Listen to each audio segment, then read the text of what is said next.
তোমাক পোৱাৰ আগতে মই কেৱল এটা নীৰৱতা আছিলো।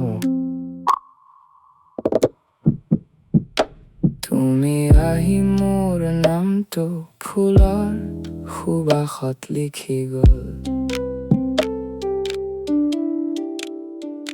মোৰ বুকুৰ ভিতৰত এখন গোপন চহৰ আছে, সেই চহৰৰ প্ৰতিটো পথ কেৱল তোমালৈ যায়।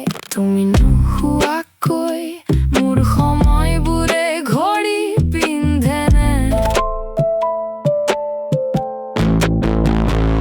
তুমি আহিলেই নীৰৱতাও গান গাবলৈ শিকে। মই প্ৰেম কৰা নাই, মই তোমাৰ মাজতে এটা নতুন জীৱন বিচাৰি পাইছো। যদি এদিন জন্তু সৰি পৰে তথাপিও ভয় নকৰিবা, কাৰণ মোৰ দুটা চকু তোমাৰ বাবে সদায় এটা আকাশ জ্বলি থাকিব। মই যদি কেতিয়াবা